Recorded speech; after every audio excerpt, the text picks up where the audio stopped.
আপনারা দেখছেন পূর্বাঞ্চল টাইম। সঙ্গে থাকুন, সঙ্গে রাখুন।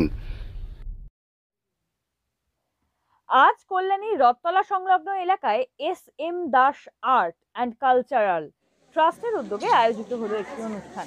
এই অনুষ্ঠানে উপস্থিত ছিলেন সমাজসেবী আলো রানী সরকার ও দিব্যেন্দু সরকার সহ বিশিষ্ট সাংবাদিকেরা। এই অনুষ্ঠানের মূল কর্ণধার বিনোদ মল্লিক জানান, যেভাবে আমরা কাজ করছি আশা করি একদিন ঠিক মানুষের কাছে পৌঁছাতে পারবো এবং চেষ্টা করব এই আঁকা এতে প্রত্যেক মানুষ যারা এখনো পর্যন্ত বঞ্চিত আছে তাদের যে শিল্প সেটা তুলে ধরার চেষ্টা করব। এই যে আর্ট গ্যালারির ওয়ার্কশপ, এটা শিল্প মনের একটা যে সৌন্দর্য এবং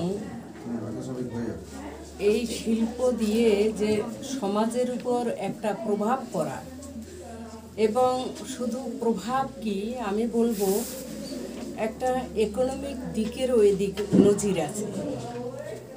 সবটা মিলিয়ে অদ্ভুত লেগেছে আমার, কেননা কলকাতার পর আমরা এটা দেখছি। এখানে আমাদের স্টুডেন্ট আছে, কাঁচরাপাড়ার আমাদের বিনোদ মল্লিক আছে, আরও যারা 6-7 জন, তারা এই টিম অভিনব একটা কাজ দেখিয়ে দিল। আগামী দিনে এই টিম অনেক অনেক এই সমাজের অনেক অনেক কাজে কাজ করবে এই টিম, এবং এই শিশুদের যে শিক্ষার যে একটা দিক রেখেছে, এই শিশুরা আগামী দিনে তাদের মানে নিজস্ব জীবনে, পারিবারিক জীবনের সব দিক থেকে এগিয়ে যাবে।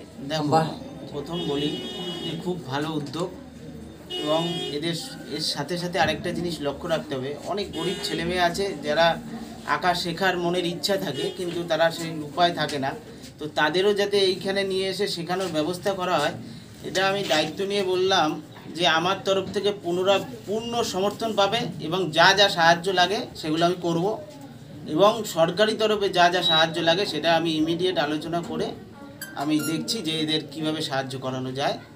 আর আমার তরফ থেকে এদের যা ডোনেশন আছে, যা গরিব মানুষদের যাতে, গরিব ছেলেদের যাতে শেখানো হয়, আমি সেটা ওদের কালকে যে কর্ণধার আছে কালকে আমি তার হাতে তুলে দেবো। যদি 4টে সাবজেক্ট শেখানো হয় সেটা তো এখানে ডিভাইড করলে অনেক কমে যাবে, আর যারা পারছে না একদম তাতে আমরা পুরো ফ্রি করছি, আমরা যতটা সম্ভব চেষ্টা করে যাচ্ছি, তারপর দেখা যাক। এখন এই তোমাদের স্টুডেন্ট মূলত কোন কোন জায়গা থেকে আছে? মূলত আমাদের যে চারপাশে যারা ইট ভাটা যারা কাজ করে বা আমাদের সারাউন্ডিং যারা রয়েছে সেই শ্রেণীর মানুষরাও রয়েছে, এবং আমাদের কাঁচরাপাড়া থেকে প্রচুর স্টুডেন্টরা আসে। কোভিডের জন্য এখন আসছে না, খুব কম, বেশিরভাগ অনলাইনে আসছে আমাদের। এবার ধীরে ধীরে জানুয়ারি থেকে আমাদের স্কুলিংটা স্টার্ট হবে, আশা করা যায় বাচ্চারা আসবে, দেখা যাক।